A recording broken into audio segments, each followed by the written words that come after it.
நேயர்கள் அனைவருக்கும் என்னுடைய அன்பான வணக்கங்கள். இயக்குனர் ஸ்ரீதர் இயக்கத்தில் உருவான நெஞ்சில் ஓர் ஆலயம் தமிழ் சினிமாவோட ஆகச்சிறந்த காதல் காவியங்களில் ஒன்று. ஒரு மருத்துவமனை பின்னணியில் கணவன் மனைவி முன்னாள் காதலன் இவங்களுக்கு இடையே நடந்த பாச போராட்டமே இந்த படத்தோட கதை. இந்த படத்தோட கிளைமேக்ஸ் காட்சிக்கு ஒரு உன்னதமான பாடல் தேவைப்படுது. இந்த பாடல் எழுதும்போது கவிஞரோட சொந்த வாழ்க்கையில் நடந்த ஒரு விரக்தியான மனநிலை எப்படி அந்த பாட்டுக்குள்ளே வந்துச்சு அப்படின்ற நெகிழ்ச்சியான உண்மை வரலாற்றை இன்றைக்கி நம்ம பார்க்க போகிறோம். படத்தோட கிளைமேக்ஸில் காதலில் தோற்றுப்போன ஒரு நபர் வாழ்க்கையின் நிலையாமையை பற்றி பாடிட்டு போகிற மாதிரி ஒரு பாடல் தேவைப்பட்டது. இயக்குனர் ஸ்ரீதர் கவிஞரிடம் கவிஞரே, இந்த பாட்டு தேட்டரை விட்டு வெளியே போகிற ரசிகர்களோட மனசில் ஒரு பெரிய தத்துவத்தையோ அமைதியையோ கொடுக்கணும் அப்படின்னு சொன்னார். அந்த சமயத்தில் கண்ணதாசன் அவர்கள் ஏகப்பட்ட பணப்பிரச்சனைகள்லையும் மன உளைச்சல்லையும் இருந்தார்.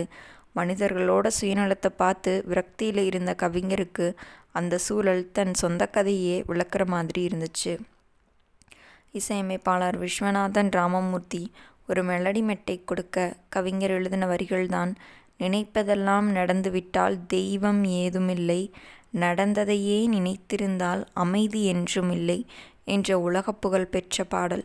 வாழ்க்கையில் நம்ம ஆசைப்படுற எல்லாமே நடந்துட்டா கடவுள்னு ஒருத்தர் தேவையே இல்லையே, அதே போல் நடந்த கஷ்டங்களையே நினச்சிட்டு இருந்தா நிம்மதி கிடைக்காதுங்கிற நிஜமான தத்துவத்தை கவிஞர் எழுதியிருக்காரு.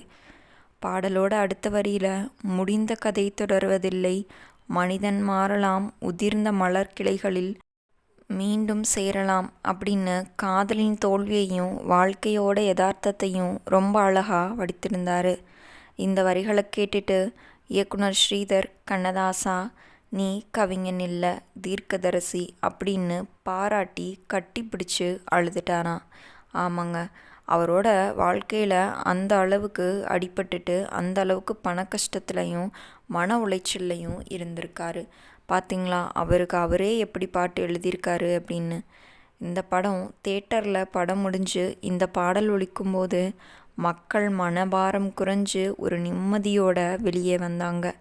வாழ்க்கையோட தத்துவத்தை இவ்வளவு எளிமையாக சொன்ன கவியரசின் பெருமை உங்களை நெகிழ வைக்குதா? என்ன நெகிழ வைக்குது? அப்படி நெகிழ வச்சா மறக்காமல் கீழே கமெண்ட் செய்யுங்க. நம்ம கவிஞர் இந்த பாடலை எழுதுறதுக்கான ஒரே ஒரு காரணம் என்னன்னு சொல்லி பார்த்தீங்க அப்படின்னா, நம்மளோட கடந்த காலத்தில் என்ன வேணால் நடந்திருக்கலாம். கடந்த காலத்தை நினச்சிக்கிட்டே இருந்தோம் அப்படின்னா நிகழ்காலத்தையும் வாழ முடியாது, எதிர்காலத்தில் என்ன நடக்க போகுது அப்படின்றதையும் கணிக்க முடியாது.